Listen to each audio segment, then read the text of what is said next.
प्यारे दोस्तों, competitive exam segment में आप सभी का स्वागत है। आज हम इस सेशन में इतिहास से संबंधित प्रश्नों को लेकर आए हैं। आइए दोस्तों सॉल्व किया जाए। पहला प्रश्न क्या दिया हुआ है? सत्यमेव जयते युक्ति सर्वप्रथम कहाँ व्यक्त की गई है? ऑप्शन दिया है ऋग्वेद में, उपनिषद में, मनुस्मृति में, इनमें से कोई नहीं। तो सही ऑप्शन क्या हो जाएगा? सत्यमेव जयते शब्द कहाँ लिया गया है दोस्तों? यह उपनिषद से लिया गया है। कहाँ से लिया गया है? उपनिषद से लिया गया। उपनिषद में भी किस पाठ से लिया गया? मुंडक उपनिषद से लिया गया। मुंडक उपनिषद, मुंडक उपनिषद। ठीक है दोस्तों, क्लियर हो गया? अब देखिए, सत्यमेव जयते शब्द का तात्पर्य क्या है? सत्य की ही जीत होती है। ठीक है, सत्य की ही जीत होती है। ये चीजें क्लियर हो गया। अब देखेंगे सत्यमेव जयते शब्द देखेंगे कहां से है, तो ये मुंडक उपनिषद से लिया गया है। और भारत का जो राष्ट्रीय प्रतीक में जो है ये शब्द जो है अंकित है। राष्ट्रीय जो प्रतीक है, जो राष्ट्रीय जो प्रतीक है वो कहां से लिया गया बताइए दोस्तों? राष्ट्रीय प्रतीक कहां से लिया गया? तो जो राष्ट्रीय प्रतीक है वह सारनाथ स्थित अशोक के सिंह स्तंभ की क्या है? अनुकृति है। सारनाथ स्थित जो अशोक का जो सिंह स्तंभ है वहां से जो हमारा राष्ट्रीय प्रतीक जो है लिया गया। ठीक है, सारनाथ स्थित अशोक के सिंह स्तंभ की क्या है? अनुकृति है। इसमें 4 शेर बने हुए हैं जो चारों दिशाओं की ओर मुख करके खड़े हुए हैं। इसके नीचे एक गोल आधार बना हुआ है जिस पर हाथी, घोड़ा, बैल और एक शेर दौड़ती हुई मुद्रा में क्या, दौड़ते हुए मुद्रा में दिखाए गए हैं। ठीक है, तो सत्यमेव जयते युक्ति राष्ट्रीय प्रतीक के रूप में जो है दोस्तों यहां से है। ठीक है, अब देखिए कब लिया गया, कब अपनाया गया संविधान सभा के द्वारा, भारत सरकार के द्वारा कब अपनाया गया? तो देखिए 26 जनवरी 1950 ईस्वी को। कब अपनाया गया? 26 जनवरी 1950। 26 जनवरी 1950 को क्या है, इसको अपनाया जाता है। ठीक है, किसको? जो हमारा सत्यमेव जयते हैं राष्ट्रीय प्रतीक। तो राष्ट्रीय प्रतीक क्या है दोस्तों? सारनाथ स्थित जो अशोक के सिंह स्तंभ की क्या है? अनुकृति है। सारनाथ स्थित, सारनाथ स्थित अशोक के सिंह स्तंभ की, सारनाथ स्थित अशोक के सिंह स्तंभ की क्या है? अनुकृति है। सिंह स्तंभ की, सिंह स्तंभ की अनुकृति, सिंह स्तंभ की क्या है? अनुकृति है। तो यहां से देखेंगे, और जो सिंह स्तंभ बना है वहां फलक के नीचे क्या लिखा गया है? सत्यमेव जयते शब्द लिखा गया है। ठीक है, ये चीज क्लियर होनी चाहिए। और सत्यमेव जयते शब्द और राष्ट्रीय प्रतीक जो हमारा, ठीक है, सारनाथ स्थित अशोक के सिंह स्तंभ की अनुकृति वही है। ठीक है, ये चीज है। इसमें कितने शेर हैं? तो 4 शेर जो है चारों दिशाओं की ओर मुख करके क्या है? खड़े हुए हैं। और इसके नीचे एक गोल आधार बना हुआ है। ठीक है, जिस पर जो है हाथी, घोड़ा, बैल और एक शेर जो है वह दौड़ती हुई मुद्रा में क्या दिखाए गए हैं। तो ये चीजें आपको कंफर्म होनी चाहिए। तो प्रश्न आया हुआ है कि राष्ट्रीय प्रतीक में कुल कितने पशुओं का मतलब चित्रण किया गया है, अंकित किया गया है? तो इनमें से कौन सी पशु का जो अंकन राष्ट्रीय प्रतीक में नहीं है? तो ऐसा भी प्रश्न आया है, आपको ध्यान में रहना चाहिए। और देखेंगे सत्यमेव जयते जो राष्ट्रीय प्रतीक है भारत का वह कब अपनाया गया संविधान सभा के द्वारा? देखेंगे तो 26 जनवरी 1950 को क्या है अपनाया जाता है। और कहां से लिया गया है? जो सत्यमेव जयते शब्द है, सत्य की ही जीत होती है, वह उपनिषद से लिया गया। और उपनिषद में भी किस पाठ से? मुंडक उपनिषद से लिया गया। अब यहाँ पर देखेंगे दोस्तों, इन दोनों शब्दों को जब जोड़ेंगे मुंडक और उपनिषद को, तो यहाँ पर गुण स्वर संधि है। तो यहाँ पर आ है और उ क्या हो जाएगा? गुण स्वर संधि, आ और उ मिलके क्या बनते हैं? ओ। ठीक है, तो मुंडको उपनिषद हो जाएगा। ऐसा भी पेपर में शब्द लिखा जा सकता है, इसलिए आपको यहाँ पर बता देते हैं। ठीक है, तो मुंडक उपनिषद या मुंडकोपनिषद भी सब लिखा जा सकता है। ठीक है, तो सत्यमेव जयते युक्ति सर्वप्रथम कहां व्यक्त की गई है? तो सही ऑप्शन क्या हो जाएगा? बी, उपनिषद में। और उपनिषद में किस पाठ से लिया गया? तो मुंडक उपनिषद से लिया गया है या मुंडकोपनिषद से लिया गया है। और हमारा जो भारत का राष्ट्रीय प्रतीक है वह सारनाथ स्थित अशोक के सिंह स्तंभ की क्या है? अनुकृति है। जिस इसमें मूल रूप से 4 शेर जो है बने हुए हैं जो चारों दिशाओं की ओर मुख करके खड़े हुए हैं। इसके नीचे की ओर एक गोल आधार बना हुआ है जिस पर जो है हाथी, घोड़ा, बैल और शेर की जो आकृति बनी हुई है जो दौड़ती हुई मुद्रा में क्या है? दिखाया गया है। तो ये चीज आपको ध्यान में रखना है दोस्तों। और कब अपनाया गया? 26 जनवरी 1950 को हमारा जो राष्ट्रीय प्रतीक है उसको अपनाया गया, ठीक है। और यहाँ पर सत्य में जयते सब, तो ये सब बातें जो है एग्जाम में आ सकती है, ये चीज आपको ध्यान में रखना है। अब बताइए दोस्तों, जो राष्ट्रीय ध्वज है वह कब अपनाया गया, राष्ट्रगान को कब अपनाया गया, राष्ट्रीय गीत को कब अपनाया गया, तो ऐसा प्रश्न जो है आ सकता है चीजें, ठीक है। तो यहाँ पर बताइए दोस्तों, यहाँ पर चीजें आपको डिटेल कर देते हैं। बताइए राष्ट्र ध्वज को कब अपनाया गया, जो राष्ट्रीय ध्वज है उसको कब अपनाया गया, बताइए। जो राष्ट्रीय ध्वज है उसको कब अपनाया गया, राष्ट्रीय गान जो है जनगण मन को कब अपनाया गया, राष्ट्रीय जो ध्वज है तिरंगा हमारा जो है, ठीक है, बताइए कब अपनाया गया। तो कब अपनाया गया दोस्तों, राष्ट्रीय ध्वज को कब अपनाया गया। और उसके बाद एक टॉपिक और है राष्ट्रीय गीत, बताइए दोस्तों कब अपनाया गया।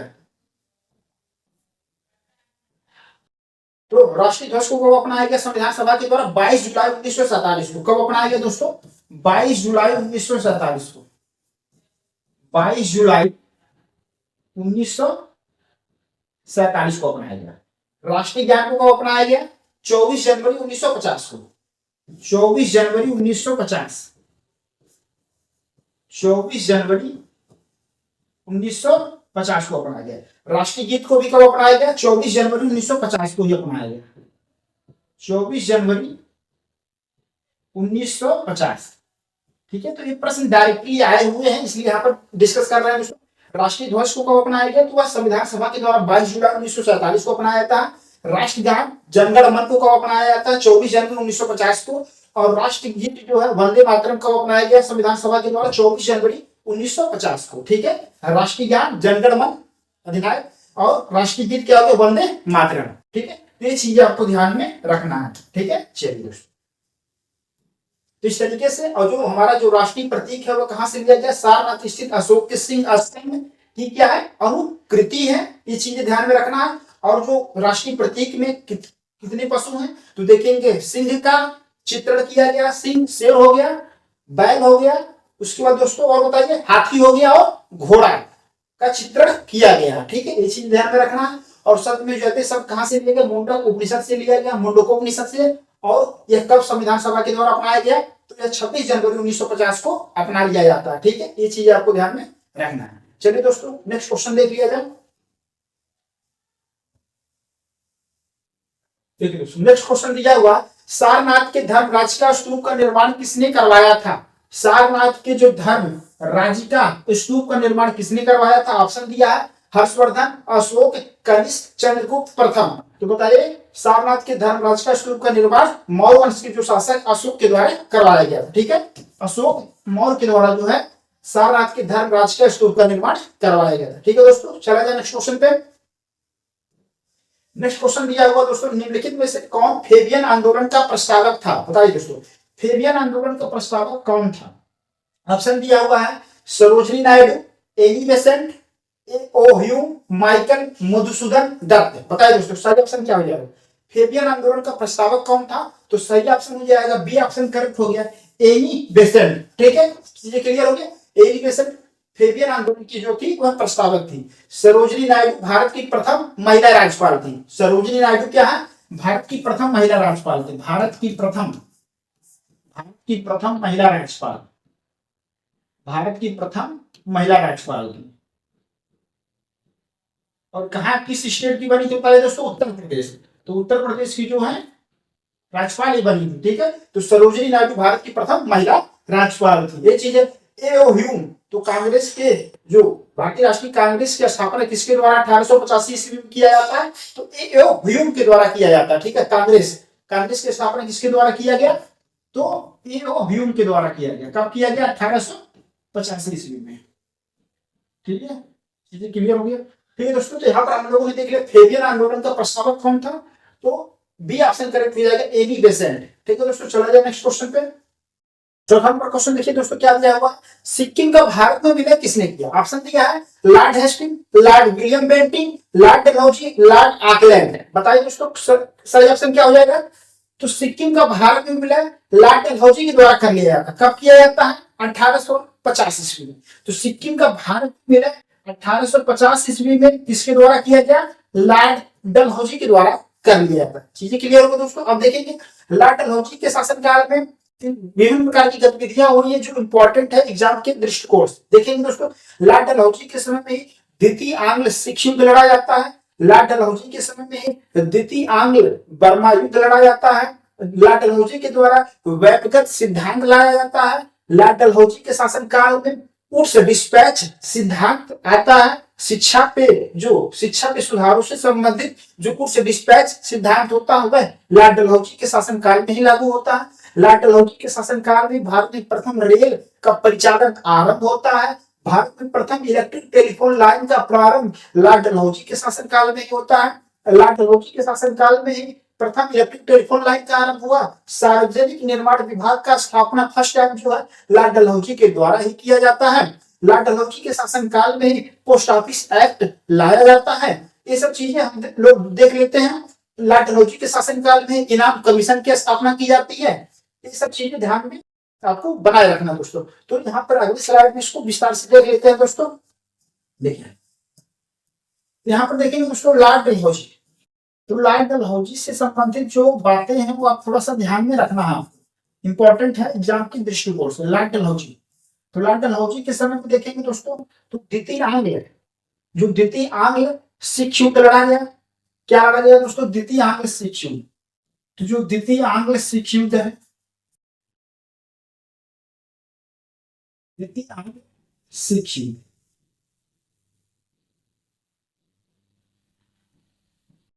द्वितीय आंग्ल सिख युद्ध लड़ा जाता है। और क्या लड़ा गया दोस्तों? द्वितीय आंग्ल बर्मा युद्ध। द्वितीय आंग्ल बर्मा युद्ध, जो द्वितीय आंग्ल बर्मा युद्ध, द्वितीय आंग्ल बर्मा युद्ध,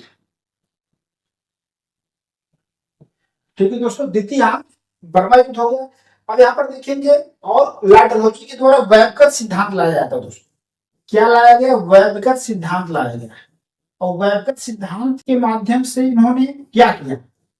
अलग अलग जो क्षेत्र थे उसको ब्रिटिश भारत में क्या है अंग्रेजी क्षेत्र में क्या मिलाना आरंभ कर दिया। अब यहाँ पर देखिए जो डॉक्ट्रिन ऑफ लेफ्ट सिद्धांत के माध्यम से देखेंगे सतारा, जैतपुर, संबलपुर, बैघाट, उदयपुर, झांसी, नागपुर, अवध के क्षेत्रों को क्या है ब्रिटिश भारत में क्या मिला दिया जाता है दोस्तों। तो इसको ध्यान में रखना आपको। सतारा, जैतपुर, संबलपुर,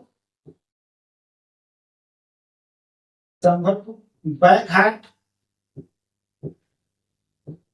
झांसी, नागपुर, उदयपुर और अवध।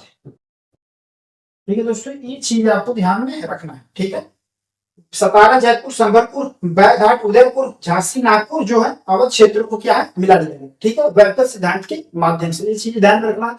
अब यहाँ पर देखेंगे द्वितीय आंग्ल सिख युद्ध जब लड़ा गया उसके माध्यम से पंजाब को जो है 1849 ईस्वी में क्या मिला गया, जो पंजाब क्षेत्र उसको जो है 1849 ईस्वी में क्या है ब्रिटिश भारत में क्या है मिला दिया गया 1849 ईस्वी में। ये चीज ध्यान में रखना।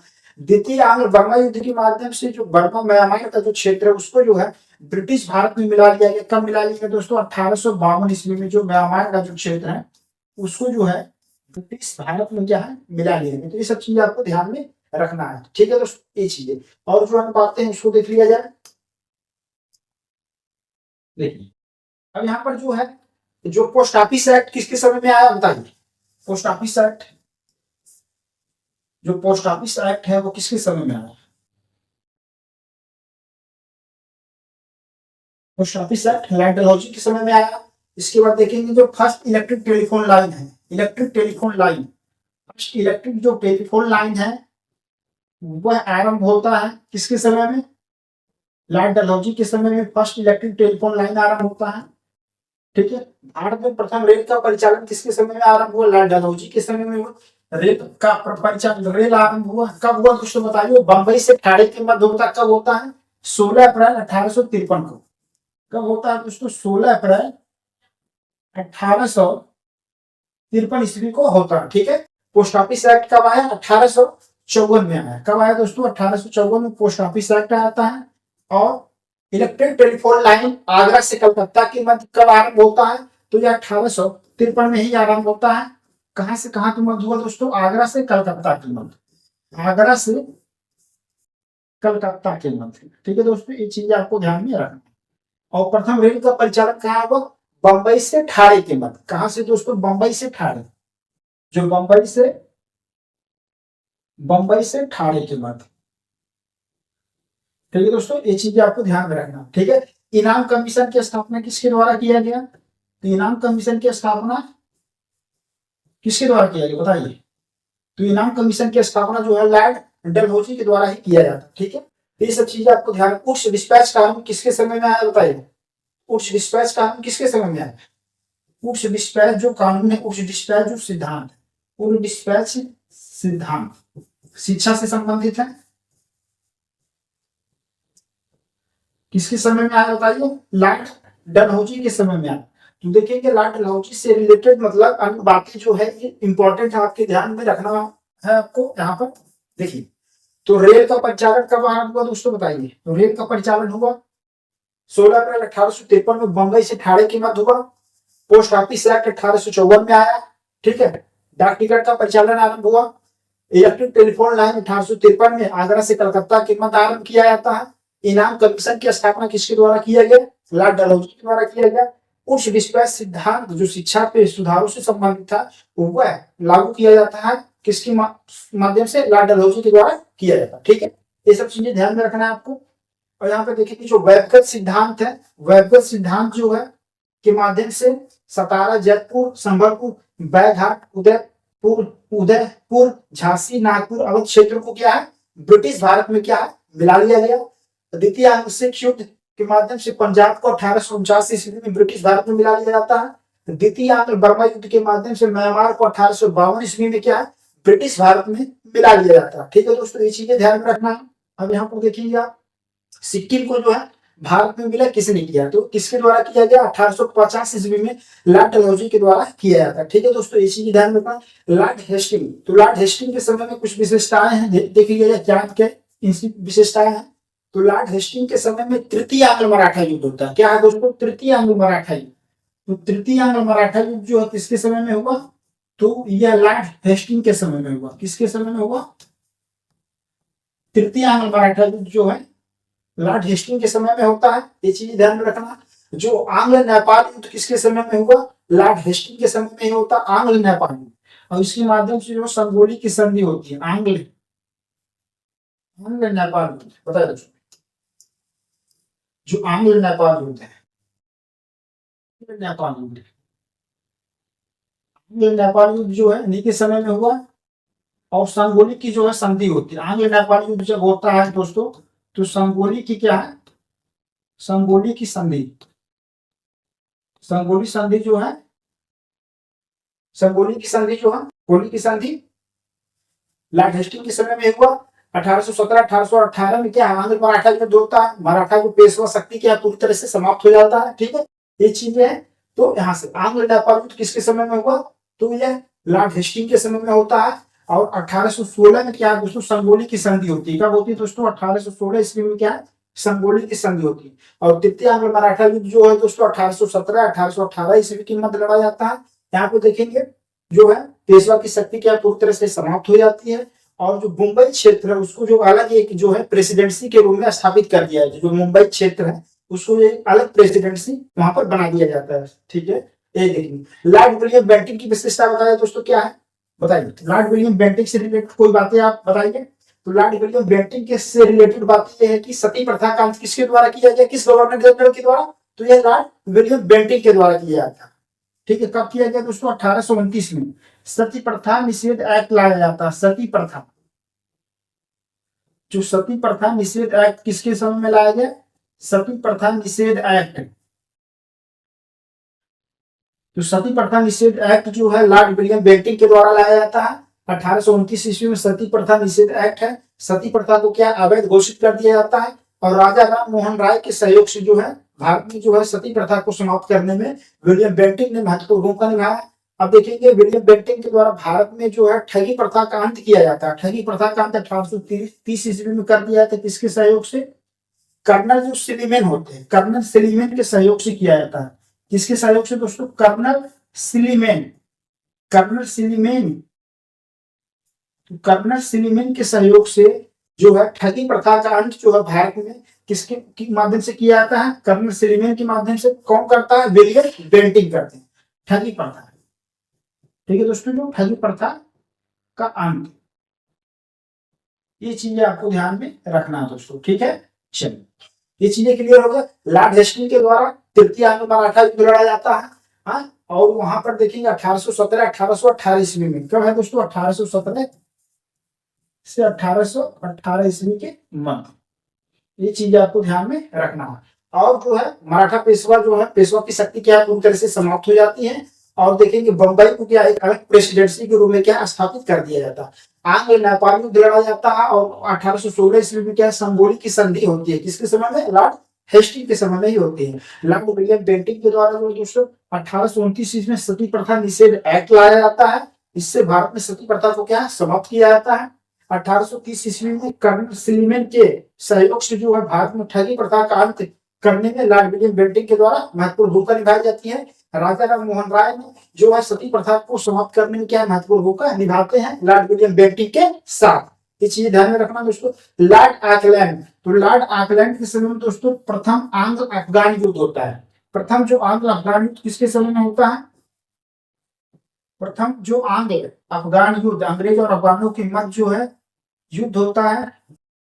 प्रथम आंग्ल अफगान युद्ध कब लड़ा गया दोस्तों? बताइए।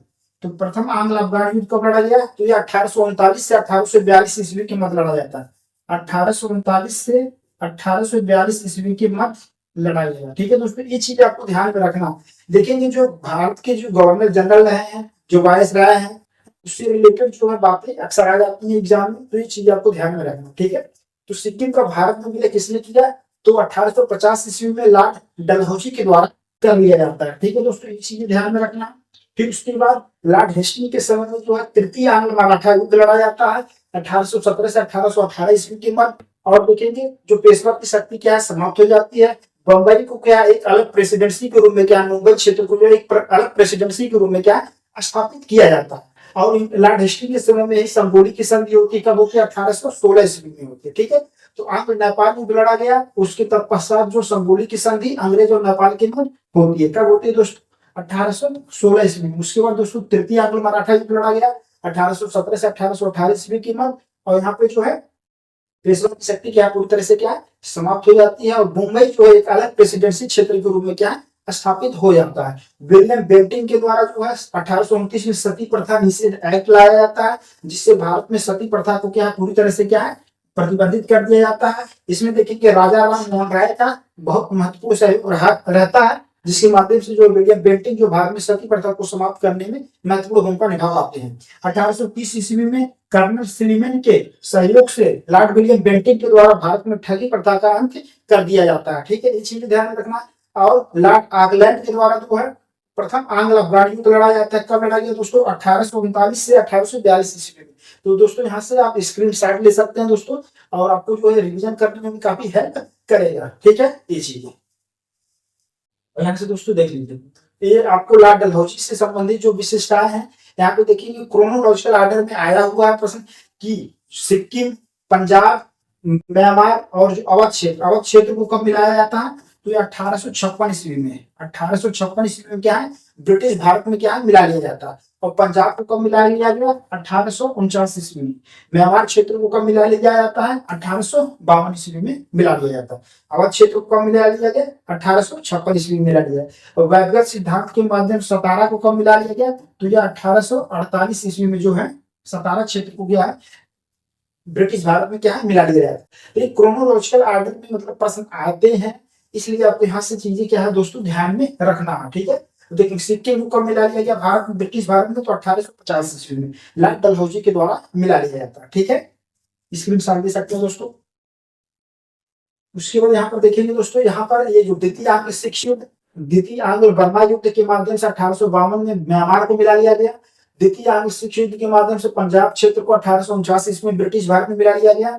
वैदिक सिद्धांत डॉक्ट्रिन ऑफ लैप्स सिद्धांत के माध्यम से सतारा क्षेत्र को 1848 ईस्वी में मिला लिया जाता है। उसके बाद देखेंगे बीच में जयपुर, संबलपुर, बैरघाट, झांसी, नागपुर, उदयपुर, अवध क्षेत्र को जो है ब्रिटिश भारत में जो है मिला लिया जाता है। और व्यक्तिगत सिद्धांत किसके माध्यम से कौन शुरू करता है, तो लॉर्ड डलहौजी। ये भी ऐसे भी प्रश्न आ सकता है, किसी भी तरीके से प्रश्न आ सकता है, आपको तैयार रहना है दोस्तों, ठीक है। चलिए उसके बाद देखेंगे यहाँ पर, और देखेंगे जो लॉर्ड डलहौजी के समय में जो कुछ विशेषताएं हैं डलहौजी के कार्यकाल की, वो आपको चीजें ध्यान में रखना है, ठीक है। डायरेक्टली प्रश्न आते हैं, ठीक है। डलहौजी के कार्यकाल जब गवर्नर जनरल थे उस समय जो है इनके द्वारा देखेंगे रेल का परिचालन भारत में आरंभ होता है 16 अप्रैल 1853 से। बम्बई से 18 के मध्य होता है।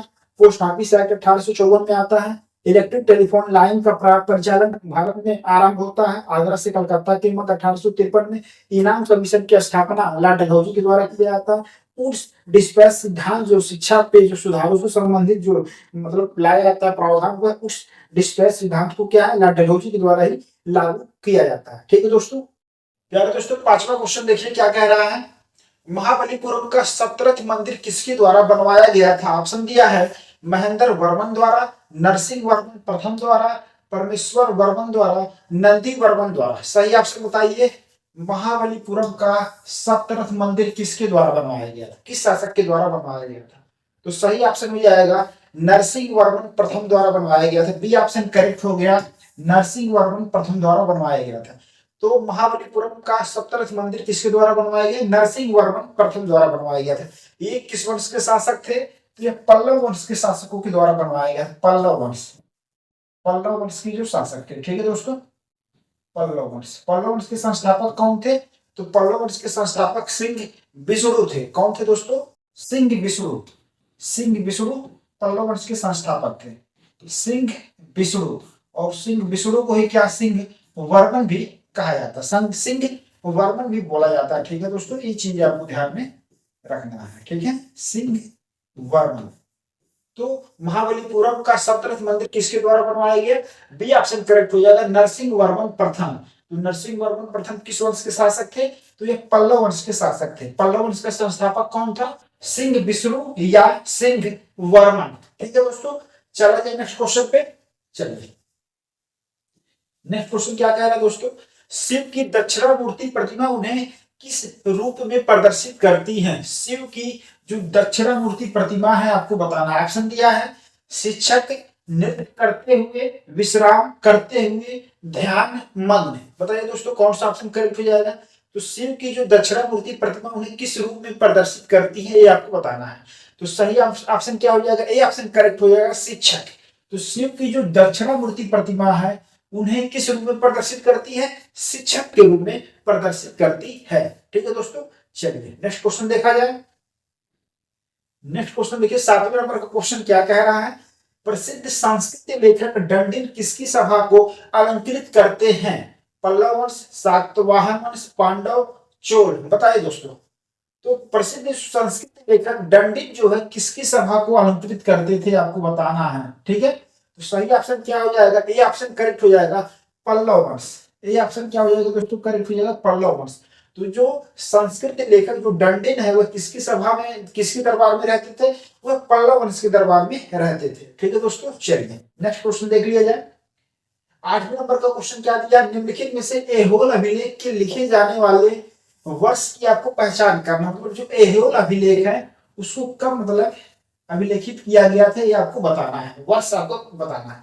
ऑप्शन दिया 630 ईस्वी, 649 ईस्वी, 638 ईस्वी, 634 ईस्वी। सही ऑप्शन क्या हो जाएगा, तो ऐहोल अभिलेख कब लिखा गया दोस्तों, तो डी ऑप्शन करेक्ट हो जाएगा, 634 ईस्वी में क्या है लिखा जाता है, ठीक है। इसको देखेंगे ऐहोल अभिलेख किससे रिलेटेड है, किस शासक से रिलेटेड है, तो वातापी या बादामी, ठीक है। वातापी या बादामी जो चालुक्य वंशी शासक है, ठीक है, उनकी राजधानी क्या थी, वातापी या बादामी थे। और वहीं के प्रसिद्ध शासक कौन थे, पुलकेशिन द्वितीय।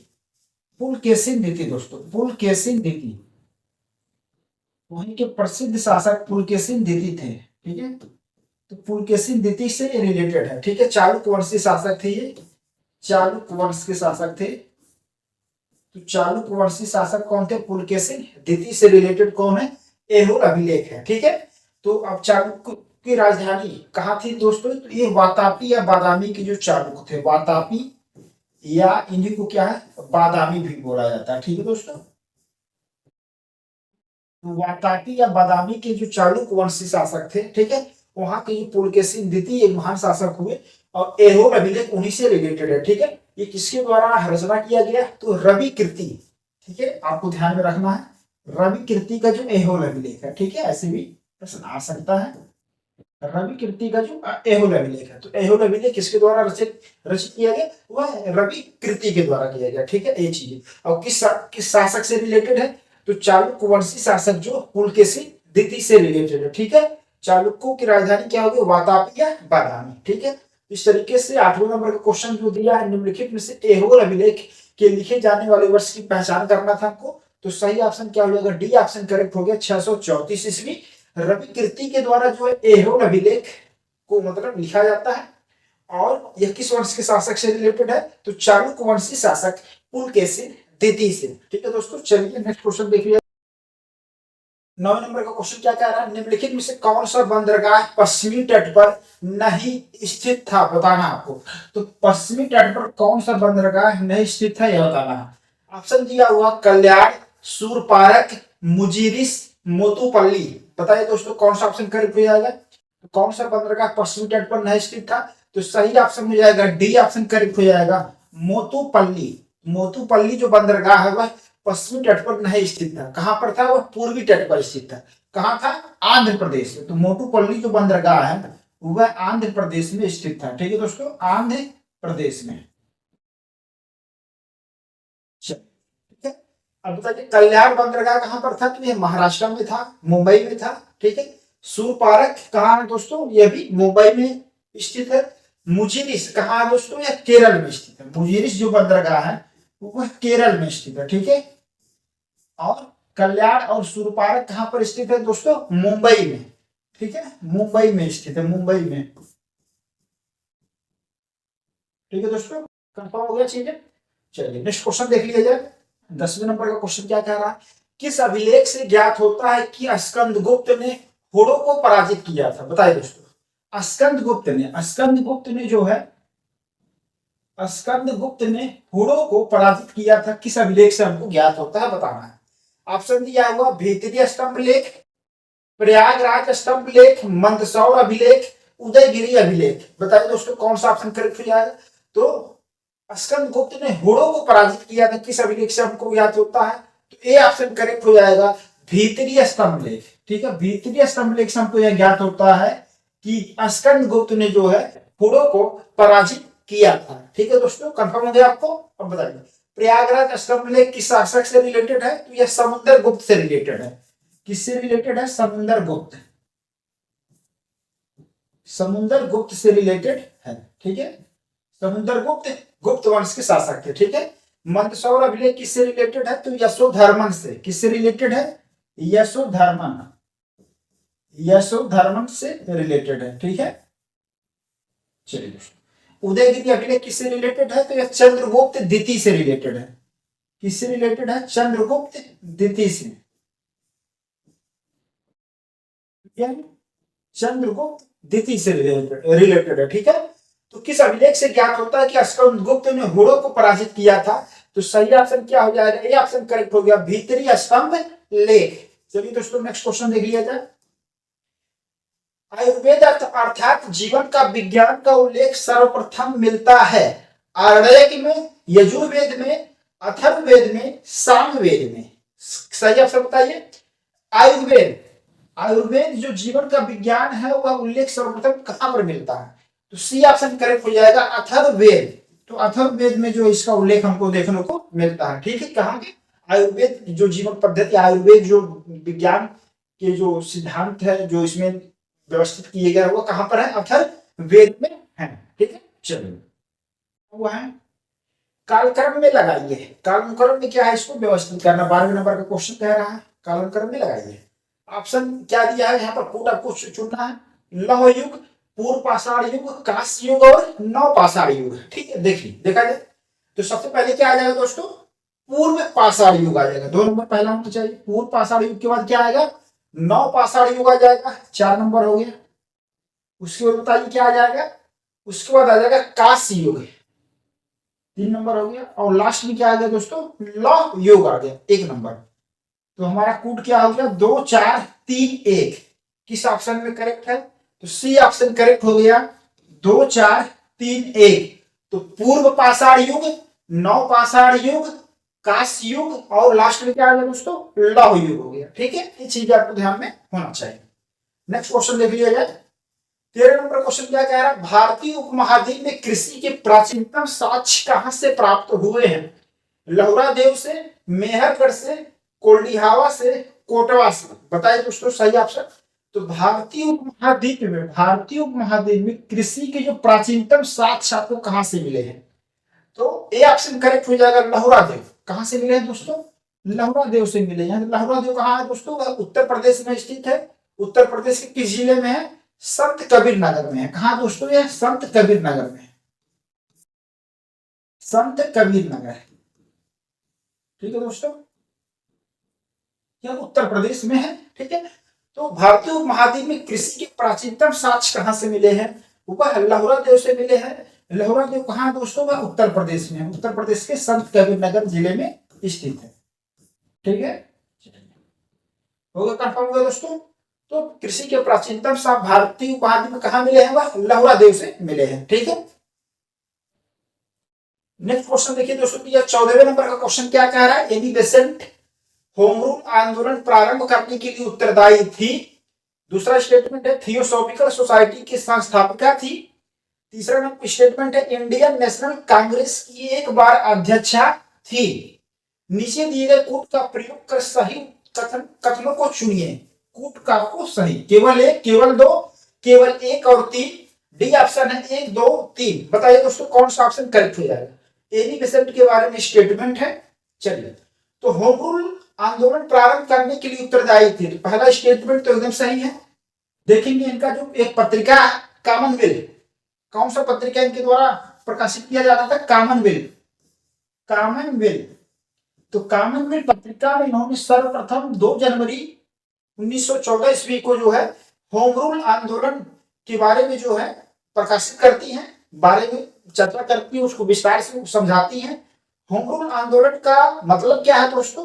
कि संवैधानिक तरीके से स्वशासन प्राप्त करना। ठीक है, संवैधानिक तरीके से स्वशासन को प्राप्त करना है। ठीक है, होम रूल आंदोलन को जो है अपनी पत्रिका कॉमनवेल्थ में जो है इस विचारधारा को जो है प्रकाशित करती हैं। और देखते हैं मद्रास में 1916 ईस्वी में, मद्रास में 1916 ईस्वी में जो है यह होम रूल आंदोलन को जो है जमीनी रूप से क्या है प्रारंभ कर देती है। ठीक है, ये चीजें है। ठीक है, तो थियोसॉफिकल, अभी पहला स्टेटमेंट तो सही हो गया, होम रूल आंदोलन प्रारंभ करने के लिए उत्तरदायी। ठीक है, कॉमनवेल्थ पत्रिका में यह उस विचारधारा को जो होम रूल आंदोलन को स्थापित करती हैं। और 1916 ईस्वी में जो है मद्रास में जो होम रूल आंदोलन को भी जमीनी रूप से प्रारंभ कर देती हैं। ठीक, चलिए, थियोसॉफिकल सोसाइटी के संस्थापिका, तो ये स्टेटमेंट गलत है दोस्तों, क्योंकि थियोसॉफिकल सोसाइटी की संस्थापिका कौन थी? वह मैडम ब्लावेत्स्की और कर्नल अलकाट के द्वारा जो है थियोसॉफिकल सोसाइटी की स्थापना जो है 1875 ईस्वी में न्यूयॉर्क में किया जाता है। फिर थियोसॉफिकल सोसाइटी का जो मुख्यालय है वह है अडयार मद्रास के पास जो है 1882 ईस्वी में स्थानांतरित कर दिया जाता है। ठीक है, तो थियोसॉफिकल सोसाइटी की संस्थापिका कौन थी? तो मैडम ब्लावेत्स्की थी। कौन थी दोस्तों? Madam Blavatsky, madam Blavatsky. और कौन? Colonel Olcott, colonel Olcott.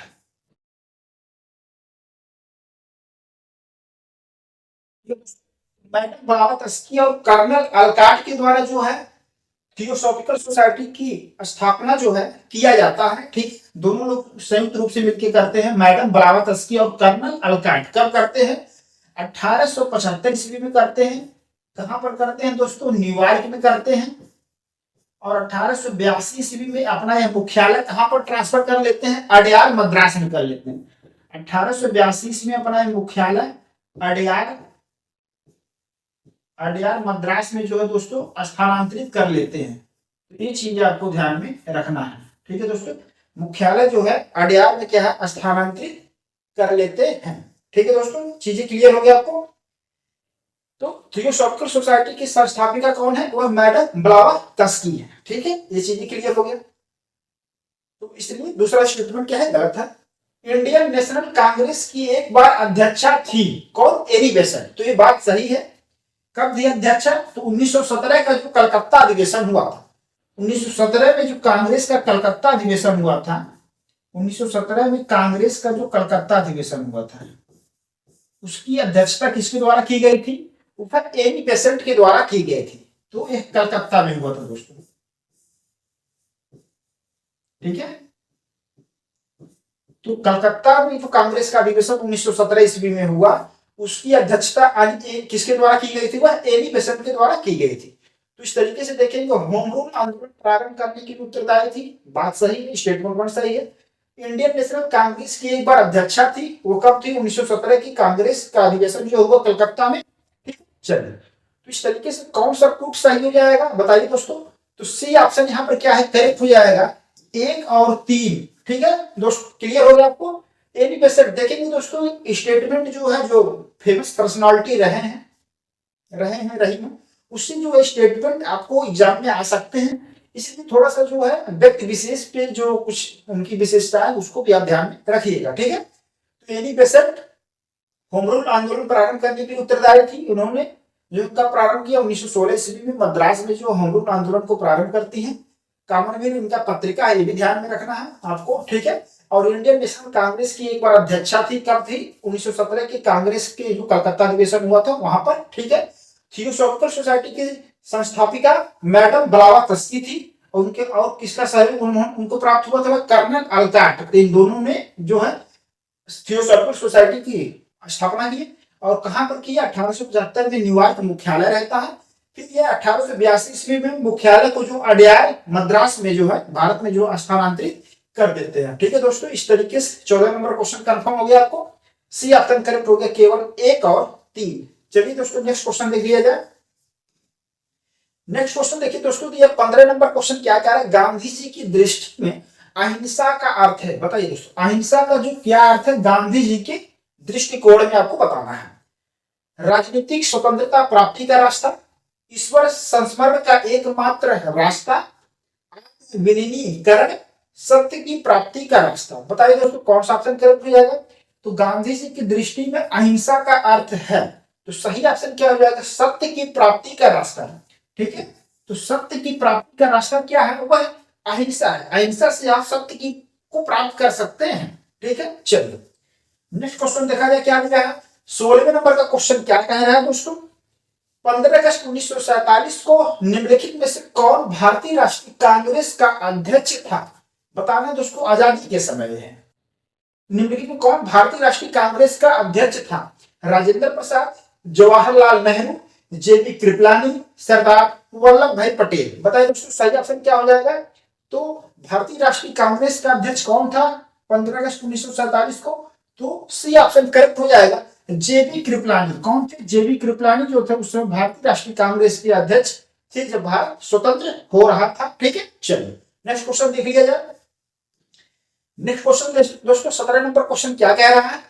निम्नलिखित में से किसने भारत सरकार अधिनियम 1935 के बारे में कहा था? एक कार जिसमें ब्रेक तो है पर इंजन नहीं। बताइए दोस्तों, ये कार जिसमें ब्रेक तो है पर इंजन नहीं। तो भारत सरकार अधिनियम 1935 के बारे में ये किसका स्टेटमेंट है कि वह जो भारत सरकार अधिनियम 1935 है वह एक कार के समान है, उसमें कई ब्रेकें हैं लेकिन वह इंजन नहीं है, ठीक है। एक कार जिसमें ब्रेक तो है पर क्या है? इंजन नहीं है उसमें, ठीक है। ऑप्शन दिया है सुभाष चंद्र बोस, सी राजगोपालचारी, महात्मा गांधी, जवाहरलाल नेहरू। बताइए दोस्तों, तो भारत सरकार अधिनियम 1935 के बारे में कहा था एक कार जिसमें ब्रेक तो है पर इंजन नहीं। तो सही ऑप्शन क्या हो जाएगा? डी ऑप्शन करेक्ट हो गया, जवाहरलाल नेहरू।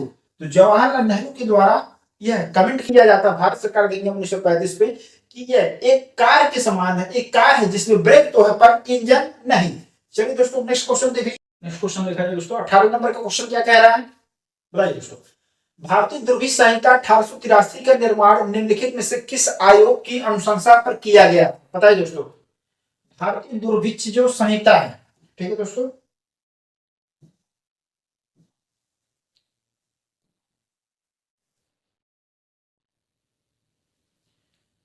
नेक्स्ट क्वेश्चन देख लिया जाए। 18 नंबर का क्वेश्चन क्या कह रहा है? भारतीय दुर्भिक्ष संहिता 1883 का निर्माण निम्नलिखित में से किस आयोग की अनुशंसा पर किया गया था? हंटर आयोग, हर्टोग आयोग, इंडिगो आयोग, स्ट्रेची आयोग। बताइए दोस्तों सही ऑप्शन क्या होगा? भारतीय दुर्भिक्ष संहिता 1883 का जो निर्माण है वह है, भारतीय दुर्भिक्ष संहिता 1883 का निर्माण किसके रिकमेंडेशन पे हुआ था? हंटर आयोग, हार्टोग आयोग, इंडिगो आयोग, स्ट्रेची आयोग। सही आयोग क्या हो जाएगा दोस्तों? सही आंसर तो डी ऑप्शन करेक्ट हो गया, स्ट्रेची आयोग। तो स्ट्रेची आयोग के द्वारा जो है रिकमेंडेशन दिया जाता है, ठीक है, भारतीय दुर्भिक्ष संहिता 1883 का निर्माण किया जाता है। ठीक है, जो भारत में उस समय अकाल आते थे, ठीक है, ब्रिटिश भारत में जो अकाल आते थे उसको जो अध्ययन करने के लिए, उस पर उपाय करने के लिए, ठीक है, भारतीय दुर्भिक्ष संहिता 1883 का जो है निर्माण किया गया। ठीक है, स्ट्रेची आयोग कब गठित किया जाता है? तो यह 1878 ईस्वी में गठित हुआ दोस्तों। कब हुआ? 1878 ईस्वी में। इस समय कौन मतलब वायसराय थे बताइए? तो इस समय वायसराय कौन थे? तो इस समय बताइए लॉर्ड लिटन। कौन थे वायसराय? लॉर्ड लिटन थे। ठीक है दोस्तों, ये चीजें ध्यान में आपको रखना है। ठीक, अब बताइए इंडिगो आयोग किससे रिलेटेड है? तो किसानों के द्वारा जो नील विद्रोह किया गया, तो अंग्रेजों के द्वारा क्या किसानों से जबरदस्ती नील की खेती कराया जा रहा था बंगाल के आसपास के क्षेत्रों में।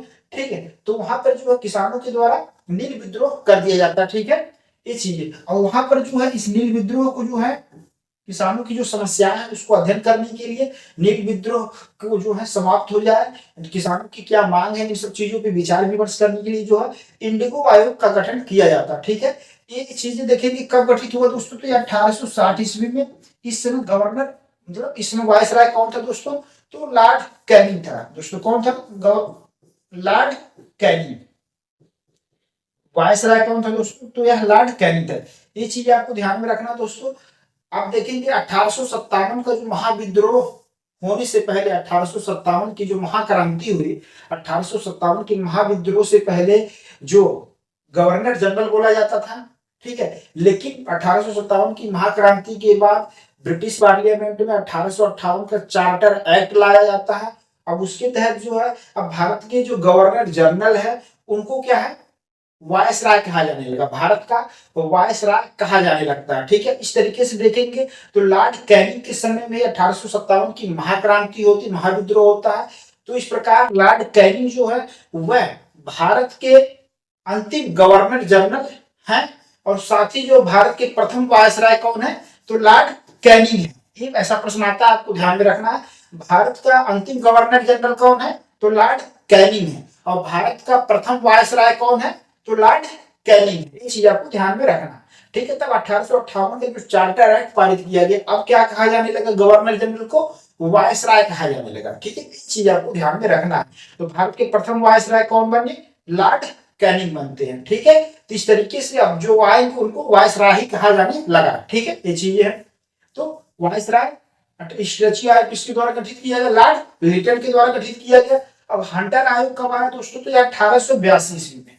कब आया दोस्तों? 1882 ईस्वी में आता है। इस समय वायसराय कौन होते हैं? तो वह रिपन होते हैं। कौन होते हैं दोस्तों? रिपन, लॉर्ड रिपन होते हैं। ठीक है, ये चीज ध्यान में रखना। हर्टोग आयोग कब आया दोस्तों? तो हर्टोग आयोग आया 1929 ईस्वी में। कब आया? 1929 ईस्वी में आया। इस समय वायसराय कौन थे बताइए? इस समय लॉर्ड इरविन। ठीक है दोस्तों, तो लॉर्ड इरविन, ये चीज आपको ध्यान में रखना है, लॉर्ड इरविन। ठीक है दोस्तों, ये चीजें क्लियर हो गई। ये जो कमीशन है ये आपको क्रोनोलॉजिकल ऑर्डर में भी आ सकता है। हंटर आयोग किससे रिलेटेड है? शिक्षा से संबंधित था। ठीक है, हार्टोग आयोग किससे है? शिक्षा से संबंधित जो सुधार प्रस्तावित किए गए हार्टोग आयोग के द्वारा, ये चीज आपको ध्यान में रखना। इंडिगो आयोग जो है नील विद्रोह से रिलेटेड है, नील विद्रोह पे जो है गठित आयोग था इंडिगो आयोग। ठीक है, स्ट्रेची आयोग जो अकाल से संबंधित है। ठीक है, और जो भारत में उस समय अकाल आते थे उसको जो है समाधान के लिए जो है अकाल के स्टडी करने के लिए जो है स्ट्रेची आयोग का जो है गठन किया गया था। ठीक है, इंडिगो आयोग जो नील विद्रोह जो था, ये चीज आपको ध्यान में रखना, नील विद्रोह। ठीक है, नील विद्रोह जो हुआ, नील की किस जो खेती जबरदस्ती कराया जा रहा था किसानों से, उनके द्वारा जो है नील विद्रोह कर दिया जाता है अंग्रेजों के खिलाफ। ये चीजें ध्यान में रखना। स्ट्रेची आयोग जो अकाल था, अकाल से निपटने के लिए जो है ये गठित किया गया था। ये चीज आपको ध्यान में रखना है। हंटर आयोग शिक्षा से रिलेटेड है, हर्टोग आयोग भी शिक्षा से रिलेटेड है, और इनका जो क्रोनोलॉजिकल ऑर्डर में भी प्रश्न आ जाता है, तो ये आपको ध्यान में रखना है, ठीक है। चलिए, और हंटर आयोग और किस गवर्नर जनरल नहीं कहेंगे, वायसराय कहेंगे, ठीक है, क्योंकि 1858 के चार्टर एक्ट के माध्यम से अब गवर्नर जनरल को वायसराय कहा जाने लगता है। इस तरीके से भारत के प्रथम वायसराय लॉर्ड कैनिंग बनते हैं, ठीक है। ये चीज आपको इसे ध्यान में रखना है, ठीक है। चलिए, तो भारतीय ध्रुवीय संहिता 1883 का निर्माण निम्नलिखित में से किस आयोग की अनुशंसा पर किया गया था? तो डी ऑप्शन करेक्ट हो गया, स्ट्रेची आयोग। चलिए दोस्तों, नेक्स्ट क्वेश्चन देख लिया जाए। 19 नंबर क्वेश्चन क्या कह रहा है दोस्तों? निम्नलिखित में से किस आंदोलन के साथ अरोड़ा आसफ अली जुड़ी है? बताइए दोस्तों, अरोड़ा आसफ अली किस आंदोलन से जुड़ी हुई है, आपको बताना है।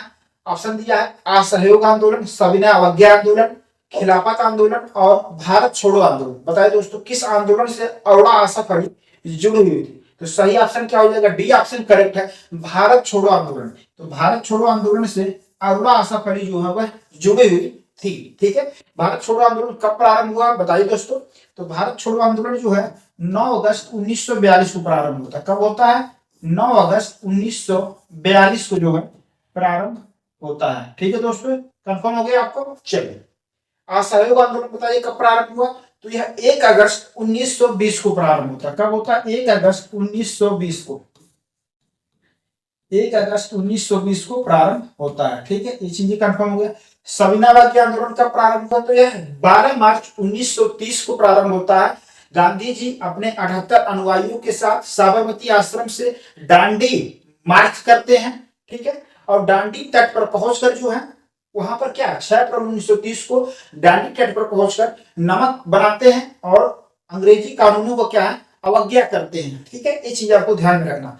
तो सविनय अवज्ञा आंदोलन दोस्तों 12 मार्च 1930, तो 12 मार्च 1930 को साबरमती आश्रम से गांधी जी अपने 78 अनुयायियों के साथ दांडी के लिए मार्च करते हैं और दांडी तट पर पहुंचकर 6 अप्रैल 1930 को जो है नमक बनाकर जो है कानून का जो है अवज्ञा करते हैं। 6 अप्रैल 1930, 6 अप्रैल 1930 को दांडी नामक स्थान पर जो है दांडी तट पर जो है नमक बनाकर नमक कानून का जो है अवज्ञा करते हैं, ठीक है। ये चीजें ध्यान में रखना। तो सविनय अवज्ञा आंदोलन प्रारंभ हुआ 12 मार्च 1930 को साबरमती आश्रम से अपने 78 अनुयायियों के साथ महात्मा गांधी जो है जी क्या है दांडी तट पर पहुंच के जो है 6 अप्रैल 1930 को जो है नमक कानून का जो है अवज्ञा करते हैं, ठीक है। खिलाफत आंदोलन का प्रारंभ हुआ तो यह 1919 के समय प्रारंभ होता है, यह 1919 में प्रारंभ होता है। खिलाफत आंदोलन क्यों प्रारंभ हुआ? तो देखिए कि जो ऑटोमन एम्पायर प्रथम विश्व युद्ध की समाप्ति के बाद जो ब्रिटेन फ्रांस जो मित्र राष्ट्र थे उनके द्वारा क्या किया गया, ऑटोमन साम्राज्य का क्या है उसको विखंडित कर दिया गया। तुर्की के जो खलीफा थे उनके पद को क्या है तुर्की के खलीफा के पद को क्या है समाप्त कर दिया गया। और यहाँ पर देखेंगे जो मुस्लिम समुदाय थे वह तुर्की के खलीफा को जो है अपने इस्लामी साम्राज्य का जो है खलीफा मानते थे। और इस तरीके से देखेंगे भारत में भी जो है मुस्लिम समुदाय के द्वारा जो मोहम्मद अली, शौकत अली, जो अली बंधु और अबुल कलाम आजाद व अन्य लोगों के द्वारा जो है खिलाफत मूवमेंट जो है आरंभ कर दिया जाता है, जिससे कि तुर्की में जो है पुनः खलीफा के पद को जो है बहाल कर दिया जाए, ठीक है। तो खिलाफत आंदोलन जो है कब शुरू हुआ दोस्तों? 1919 ईस्वी में। ये चीज आपको ध्यान में रखना है। असहयोग आंदोलन कब प्रारंभ होता है? तो यह 1 अगस्त 1920 में प्रारंभ होता है। सविनय अवज्ञा आंदोलन दोस्तों तो 12 मार्च 1930 में साबरमती आश्रम से जो है गांधी जी अपने 78 अनुयायियों के साथ दांडी के लिए मार्च करते हैं। दांडी तट पर 6 अप्रैल 1930 को पहुंचकर नमक बनाकर नमक कानून का अवज्ञा करते हैं। खिलाफत आंदोलन 1919 में अली बंधुओं के द्वारा प्रारंभ किया जाता है। भारत छोड़ो आंदोलन 9 अगस्त 1942 में आरंभ होता है, ठीक है दोस्तों। तो इस तरीके से हम लोगों ने देख लिया 19वें नंबर क्वेश्चन का आंसर क्या होगा, निम्नलिखित में किस आंदोलन के साथ अरोड़ा आसफ अली जुड़े हुए हैं? तो डी ऑप्शन करेक्ट हो जाएगा, भारत छोड़ो आंदोलन। चलिए दोस्तों नेक्स्ट क्वेश्चन देख लिया जाए। नेक्स्ट क्वेश्चन क्या कह रहा है? 20वां नंबर क्वेश्चन क्या रहा है? गंगा अवतरण का दृश्य कहाँ चित्रित है? बताइए दोस्तों, गंगा अवतरण का जो दृश्य है आपको कहाँ देखने को मिलता है? ऑप्शन दिया मामल्लपुरम में, एलोरा में, अजंता में, बाघ गुफा में। बताइए दोस्तों, गंगा अवतरण का चित्र कहाँ दृश्य आपको देखने को मिलता है? तो ये ऑप्शन करेक्ट हो जाएगा मामल्लपुरम में। ठीक है, ये मामल्लपुरम कहाँ दोस्तों? ये तमिलनाडु में है। ठीक है, ये चीज आपको ध्यान में रखना है। और 21 वंश के शासकों को द्वारा चित्रित किया गया था? तो पल्लव वंश, जो पल्लव वंश के शासक हैं उनके द्वारा जो है यह गंगा अवतरण का जो चित्र है वह जो है मामल्लपुरम स्थान पे जो है चित्रित किया गया है। ठीक है, ये चीज आप ध्यान में रखना। ठीक है, जो पहाड़ की जो पत्थर के पहाड़ है गुफाओं को क्या है काट कर जो उसको गंगा अवतरण के चित्र को जो है दर्शाया गया है। ठीक है, कहाँ पर? मामल्लपुरम जो कांचीपुरम है। ठीक है, ये चीजें कहाँ पर है? तमिलनाडु में है। वो किस वंश का शासक था? पल्लव वंश। ठीक है, चलिए नेक्स्ट क्वेश्चन देख लिया है। 21वें नंबर का क्वेश्चन क्या कह रहा है? कैबिनेट मिशन की अध्यक्षता किसके द्वारा की गई? Stafford Cripps, A V Alexander, Lord Pethick Lawrence, Clement Attlee. बताइए दोस्तों सही ऑप्शन क्या होगा? कैबिनेट मिशन की अध्यक्षता किसके द्वारा की जाती है? तो सही ऑप्शन क्या हो जाएगा? सी ऑप्शन करेक्ट हो गया, लॉर्ड पैथिंग लॉरेंस। तो लॉर्ड पैथिंग लॉरेंस के द्वारा जो है कैबिनेट मिशन की अध्यक्षता की जाती है। कैबिनेट मिशन भारत कब आता है बताइए दोस्तों? तो कैबिनेट मिशन भारत कब आया? तो यह आया मार्च 1946 में। कब आया? मार्च 1946 में भारत आता है। ठीक है दोस्तों, कैबिनेट मिशन में भारत आता है उस समय की क्या परिस्थितियां रहती हैं? तो देखिए कि दोस्तों यहाँ पर द्वितीय विश्व युद्ध की क्या समाप्ति हो जाती है और ब्रिटेन में क्या आम चुनाव होते हैं। तो ब्रिटेन में जब आम चुनाव होते हैं तो वहां पर क्या सत्ता परिवर्तन होता है, लेबर पार्टी की सरकार सत्ता में वापसी करती है और क्लीमेंट एटली के द्वारा जो है सरकार का गठन किया जाता है।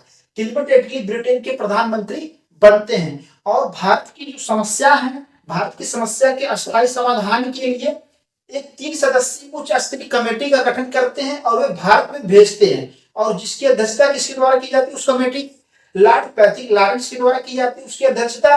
और 2 अन्य सदस्य होते हैं स्टेफोर्ड क्रिप्स और एबी अलेक्जेंडर। तो ये 3 सदस्य जो कमेटी भारत में कब पहुंचती है? मार्च 1946 में पहुंचती है। उसी को क्या कहते हैं? कैबिनेट मिशन कहते हैं। ठीक है, कैबिनेट मिशन। ठीक है, कि उसकी अध्यक्षता किसके द्वारा की गई? लॉर्ड पैथिंग लॉरेंस के द्वारा की जाती है। लॉर्ड पैथिंग लॉरेंस के द्वारा की जाती है। अब देखेंगे कैबिनेट मिशन के द्वारा जो है मई 1946 में शिमला में एक सर्वदलीय सम्मेलन बुलाया था। कब बुलाया था दोस्तों? मई 1946 में, 5 मई 1946 को। तो 5 मई 1946 को देखेंगे शिमला में एक सर्वदलीय सम्मेलन बुलाया जाता। ठीक है, इसमें भारत के उस समय के जो राजनीतिक दल होते हैं और जो समुदाय वो क्या है इसमें शिमला सम्मेलन में उपस्थित होते हैं। ठीक है, और इसके बाद देखेंगे मुस्लिम लीग के द्वारा यहाँ पर देखेंगे पाकिस्तान की मांग की जाती है। कैबिनेट मिशन के द्वारा जो है पाकिस्तान पृथक पाकिस्तान की मांग को क्या अस्वीकार कर दिया जाता है। ठीक है, और कैबिनेट मिशन जो अपने रिपोर्ट जो है प्रस्तुत करता है तो 16 मई 1946 को 16 मई 1946 को जो है कैबिनेट मिशन के द्वारा अपना रिपोर्ट प्रस्तुत किया जाता है और उसमें कहा जाता है कि भारत में एक संघ का निर्माण होगा। भारत में क्या होगा दोस्तों? एक संघ है। भारत में एक संघ का निर्माण होगा जो ब्रिटिश भारत और देशी रियासतों के से मिलकर बनेगा। एक संघ बनेगा जिसमें ब्रिटिश भारत और देशी रियासत सम्मिलित होंगे। संघ के पास क्या है? संघ के पास विदेश, रक्षा, संचार जैसे मामले होंगे। ठीक है, संघ के अंतर्गत एक केंद्र सरकार का गठन किया जाएगा और यहाँ पर केंद्र सरकार के पास संघीय विषय से संबंधित जो है विधि पे क्या है? संघीय विषय से संबंधित जो विषय है उस पर कानून बनाने का अधिकार होगा। और जो अन्य विषय होंगे और जो विषय और जो अवशिष्ट विषय है वह प्रांतों के पास होंगे। किसके पास होंगे?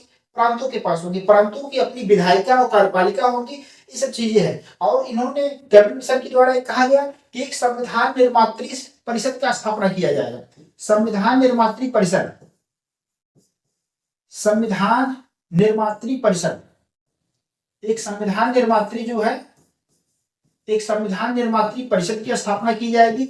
और इसमें जो है प्रतिनिधि कैसे चुने जाएंगे? इसमें संविधान निर्मात्री परिषद में जो प्रतिनिधि हैं वह ब्रिटिश भारत के जो प्रांतीय विधायिका के सदस्य हैं वे अप्रत्यक्ष रूप से चुनकर भेजेंगे और जो देशी रियासतों के से जो प्रतिनिधि आएंगे वो मनोनीत किए जाएंगे। ठीक है, देशी रियासतों के जो प्रतिनिधि जो है देशी रियासती के क्षेत्रों से जो मनोनीत होंगे और ब्रिटिश भारत से जो प्रतिनिधि चुन के आएंगे वह ब्रिटिश भारत की जो प्रांतीय विधायिकाएं हैं उनके जो प्रतिनिधि जो हैं उनके जो सदस्य क्या चुनकर संविधान निर्मात्री परिषद में क्या है भेजेंगे। तो ये आपको ध्यान में रखना। ठीक है, तो देखिए कि कैबिनेट मिशन के द्वारा पृथक पाकिस्तान की मांग, मुस्लिम लीग के द्वारा जो पृथक पाकिस्तान की मांग की जा रही थी उसको अस्वीकार कर दिया जाता है और कैबिनेट मिशन अपना रिपोर्ट जो है 16 मई 1946 को प्रस्तुत करता है। इसमें कहा जाता है कि भारत में एक संघ का निर्माण होगा। संघ में ब्रिटिश भारत और देशी रियासतों के क्या क्षेत्र सम्मिलित होंगे।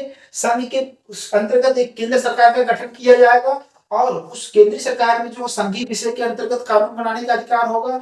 जो अन्य विषय हैं और अवशिष्ट विषय वह प्रांतों को दे दिया जाएगा। प्रांत उस पे जो है कानून बनाएंगे। प्रांतों की अपनी विधायिका और कार्यपालिकाएं होंगी। एक संविधान निर्मात्री परिषद का स्थापना, एक संविधान निर्मात्री सभा का स्थापना किया जाएगा। और इसमें प्रतिनिधि कैसे चुनकर आएंगे संविधान निर्मात्री परिषद में, तो ब्रिटिश भारत के जो प्रांतीय विधायिकाओं के जो सदस्य हैं, प्रतिनिधि जो वो अपने अपने क्षेत्रों से जो है प्रति 10 लाख की जनसंख्या पे जो है एक प्रतिनिधि जो है संविधान निर्मात्री परिषद में आएंगे। और देशी रियासतों से क्षेत्रों से प्रतिनिधि कैसे आएंगे, तो देशी रियासतों के क्षेत्रों से जो प्रतिनिधि वो मनोनीत किए जाएंगे वहां के जो राजा रजवाड़ों के द्वारा। ठीक है, ये चीज आपको ध्यान में रखना। ठीक है, तो कैबिनेट मिशन की अध्यक्षता किसके द्वारा की गई, तो लॉर्ड पैथिंग लॉरेंस के द्वारा किया जाता है। कैबिनेट मिशन 3 सदस्य होता है, उसमें 2 अन्य सदस्य कौन है, स्टेफोर्ड क्रिप्स और एबी अलेक्जेंडर। ये चीज आपको ध्यान में रखना। कब आता है भारत, तो ये मार्च 1946 में आता है। 5 मई 1946 को कैबिनेट मिशन के द्वारा एक शिमला में एक सर्वदलीय सम्मेलन बुलाया जाता है। यहाँ पर सभी जो उस समय के राजनीतिक दल समुदाय के जो वर्ग है वो उपस्थित होते हैं। यहाँ पर मुस्लिम लीग के द्वारा पृथक पाकिस्तान की मांग की जाती है। कैबिनेट मिशन के द्वारा पृथक पाकिस्तान की मांग को अस्वीकार कर दिया जाता है। 16 मई 1946 को कैबिनेट मिशन के द्वारा अपना रिपोर्ट प्रस्तुत किया जाता है और कहा जाता है कि भारत में एक संघ का निर्माण किया जाएगा। संघ जो है वह ब्रिटिश भारत और देशी रियासतों के क्षेत्रों से सब मिलकर बनेगा। संघ के अंतर्गत एक केंद्र सरकार का गठन किया जाएगा। केंद्र सरकार के पास जो है विदेश रक्षा संचार जैसे मामले होंगे और संघीय विषयों के मामले होंगे और अन्य जो विषय हैं और जो अवशिष्ट विषय वो प्रांतों के पास होंगे। संविधान निर्मात्री परिषद का गठन किया जाएगा। इस संविधान निर्मात्री परिषद में जो प्रतिनिधि कैसे आएंगे वो ब्रिटिश भारत के क्षेत्र और देशी रियासतों के क्षेत्रों से आएंगे। ये चीज आपको ध्यान में रखना। ब्रिटिश भारत के क्षेत्र से आएंगे तो ब्रिटिश भारत के जो प्रांतीय विधायिका के जो सदस्य हैं वे अपने क्षेत्रों से जो है अप्रत्यक्ष रूप से जो है संविधान निर्मात्री परिषद में क्या सदस्यों को भेजेंगे। ये चीज आपको ध्यान में रखना। और देशी रियासतों के जो प्रतिनिधि वह मनोनीत होते हैं। ठीक, ये चीज आपको ध्यान में रखना है। ठीक है, कैबिनेट मिशन की अध्यक्षता किसके द्वारा की जाती है, तो सी ऑप्शन करेक्ट हो जाएगा, लॉर्ड पैथिंग लॉरेंस। चला जाए दोस्तों नेक्स्ट क्वेश्चन पे।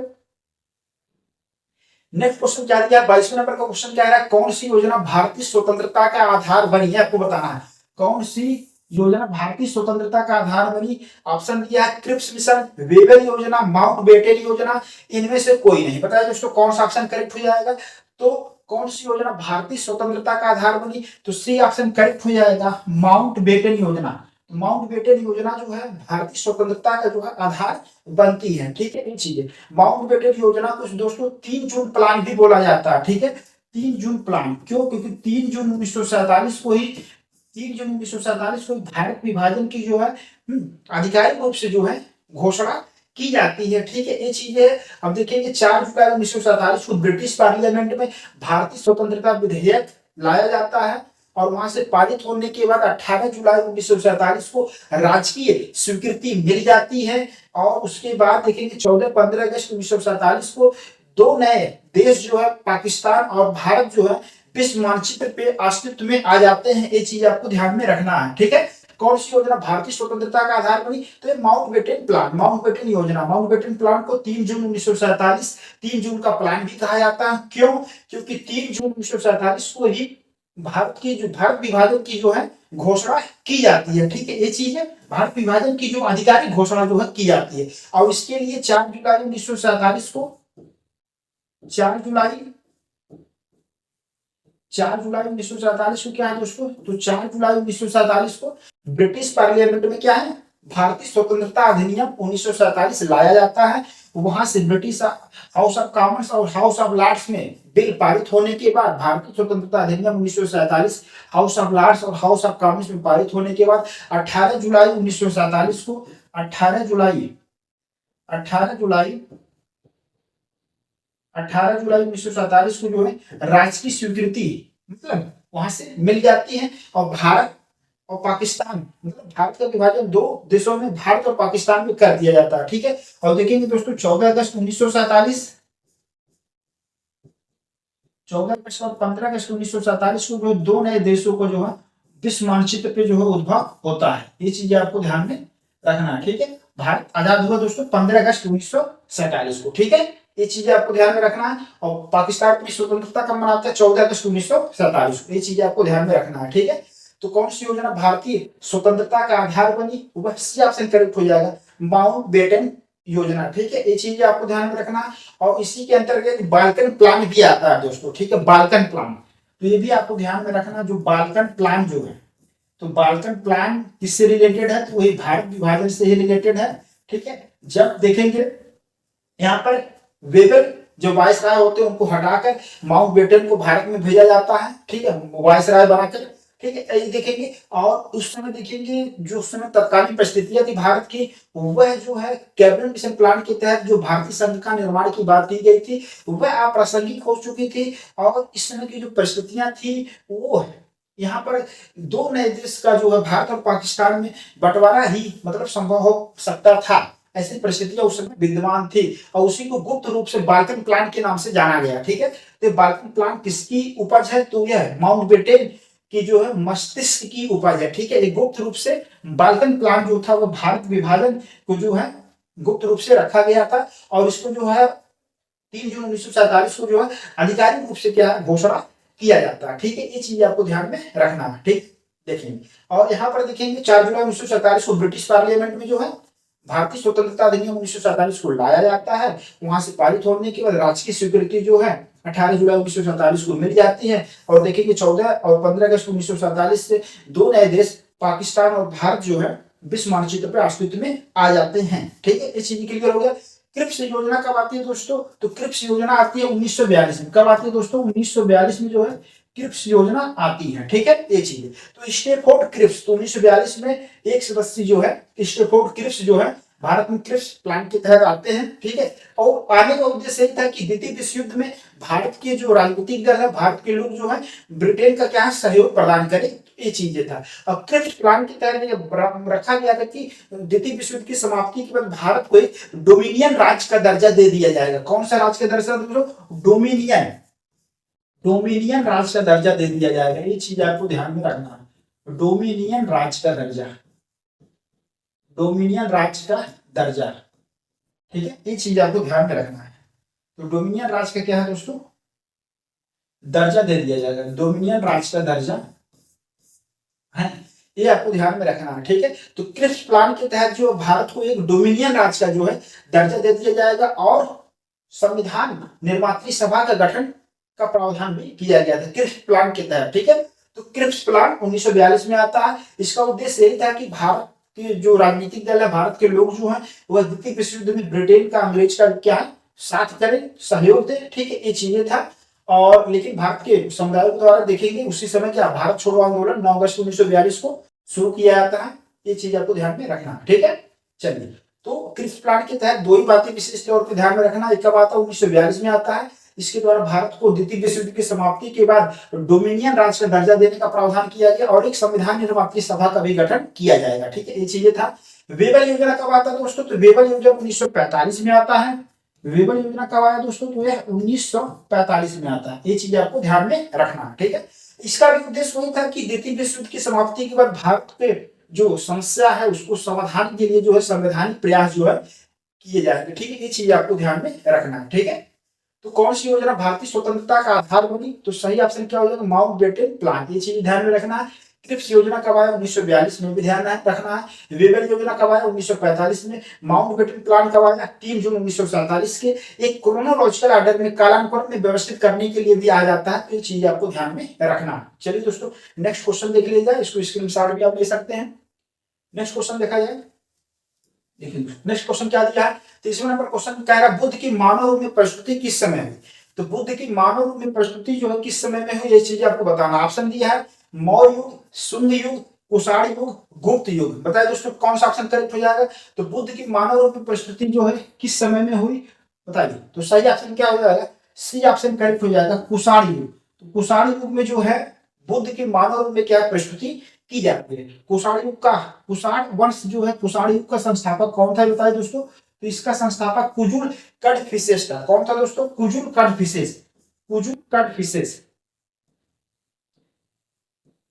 कुजुल कैटफिशेस,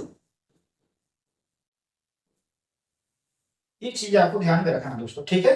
तो बुद्ध की मानव रूप में प्रस्तुति किस वंश के काल में हुई? तो यह कुषाण युग, कुषाण वंश के शासन काल में हुई।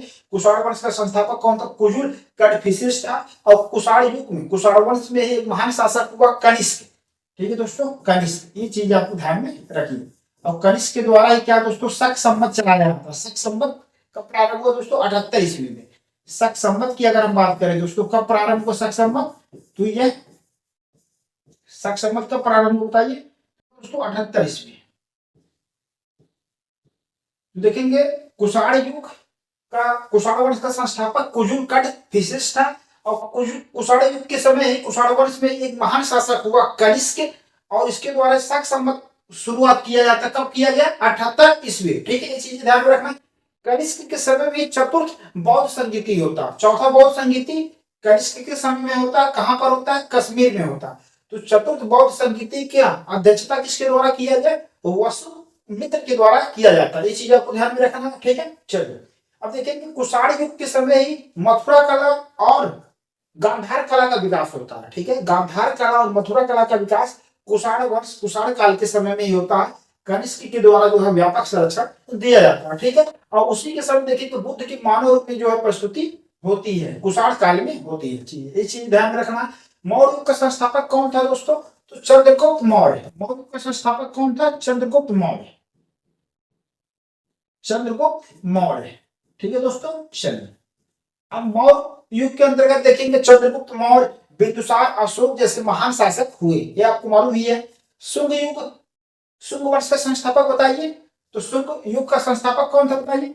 तो हो जाएगा पुष्यमित्र शुंग, पुष्यमित्र शुंग, पुष्यमित्र शुंग।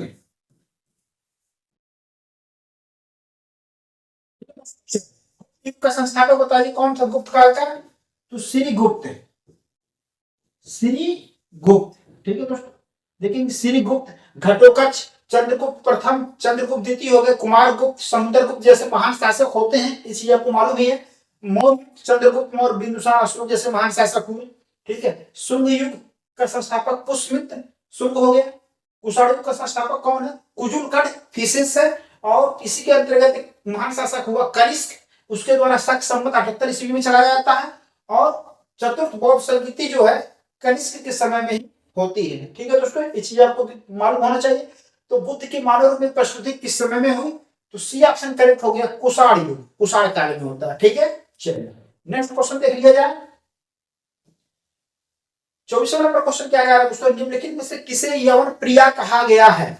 तो यवन प्रिया किसे कहा गया है आपको बताइए। ऑप्शन दिया भारतीय मोती, रेशम, हाथी दांत, भारतीय काली मिर्च। बताइए दोस्तों सही ऑप्शन क्या हो जाएगा?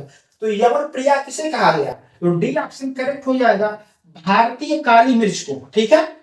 तो यवन प्रिया किसे कहा गया? भारतीय काली मिर्च को कहा गया। चलिए दोस्तों नेक्स्ट क्वेश्चन देखा जाए क्या दिया है।